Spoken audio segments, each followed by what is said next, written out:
Good evening, everyone. My name is Jeff Hall. I'm the president of the Chapel Hill Carrboro City Schools PTA Council, and this video is to introduce our goals for 2015. First, I want to talk a little bit about where we've been. In 2013 and 2014, the PTA Council adopted two major advocacy goals.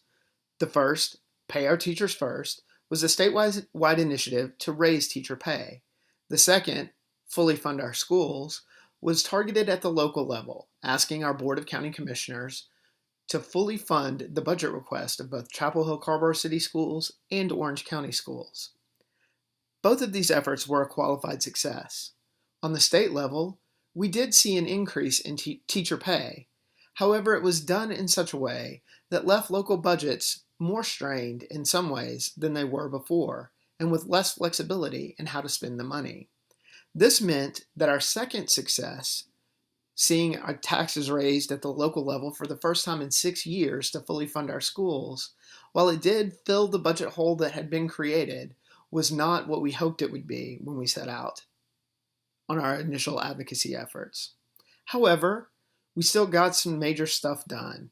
Most importantly, we brought new participants into the advocacy process along with new energy. So what happens next? Our first goal for 2015 is information. Our campaign to raise teacher pay and fully fund schools last year brought in many parents to the process of advocating for our schools, many of whom had not previously been involved. We saw literally hundreds of people wearing red, coming to speak at the Board of County Commissioners, and traveling to Raleigh to advocate on behalf of teachers. It was an amazing accomplishment, and we should all be proud. The heart of advocacy is knowledge, understanding what the issues are and why they're important. One of our challenges here in Chapel Hill Carrboro City Schools is ensuring that parents have timely and accurate information about what's happening in our schools. Our goal as a PTA council is to be an unbiased source of information, whether it's through formal education efforts like candidate forums or informational videos like this one, or whether it's through informally sharing with people what we know. Parent leaders are in a unique position to know the ground truth about what's happening in our district. The PTA Council is unique. We're the only group in the district that regularly brings together leaders from every school in Chapel Hill. We should leverage that unique strength to connect parents to one another and to the information that will help them be better advocates for our schools. Our second goal is transparency. Sometimes advocacy is about asking for change. Last year, we wanted to see schools fully funded and worked to make it happen. This year, the need is different. Now we transition to oversight, accountability, and transparency. People came to the Board of County Commissioners and asked for higher taxes. Now we need to be willing to ask questions about how our money is being allocated and why. We put our money where our mouth was. Now let's make sure we get our money's worth. Holding our leaders accountable is one of our jobs as parent leaders. We will do this by attending school board meetings and special county commission meetings involving schools. And we will share what we hear with other parents. We will show a willingness to respectfully engage in difficult conversations and suggest cooperative and proactive solutions. It's our school system. It belongs to the citizens, parents, and other stakeholders in our community.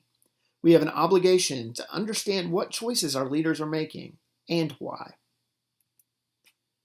Our third goal will be development. One of the first things that the outgoing PTA president at Ephesus told my wife when she took over as the new PTA president was to start looking for her replacement immediately. Don't assume that a new president will just materialize, the outgoing president said. It was, it turned out, good advice. My wife would learn that the hard way after serving for president for 3 of the next 4 years. Every April, a panic descends on CHCCS as nominating committees scramble to fill positions and beg for volunteers, all to find people to help lead an organization that does amazing things every day in the lives of our schools. Why would an organization capable of so much have to ask for so much support? I get it. People are busy and people are scared, and the PTA has a reputation that isn't always sterling. The PTA Council can help change that conversation by emphasizing advocacy, pointing to our policy successes, and our creative plans for the future. I want us to share great ideas with one another, come up with new ways of envisioning what a PTA can be. This is our organization, our community. We can make it in our image. We live in such a dynamic, energetic, and creative place with super caring and intelligent people. Let's bring that energy, that intelligence, that creativity to what we do as PTAs. We see it in events like Tiger Chill and the Carborough Elementary School Music Festival. Let's share our best practices, our good ideas, and let's grow and widen our group of parent leaders. The PTA Council is committed to helping develop PTAs around the district and to building up parent leaders who will make a difference.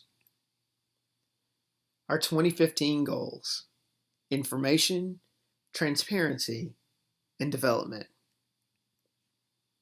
Now, given all that, the next logical question is, what can you do? Well, there are a few action steps that we can take right now. First is to find out who your school's PTA council rep is and ask what you can do to help support our efforts. The second is to give us feedback through representatives, through Facebook, Twitter, or the PTA Council blog. And finally, and most importantly, tell us what questions you want answered, what issues you want to learn more about, the things that you want to bring awareness or transparency to, the information that will help make you a better advocate, a better parent, a better school community member. Let us know what those are. Let us ask those questions. We're only as strong as all of us. I thank each and every one of you so much for everything that you do every day to help our schools and our community be the best that it can be.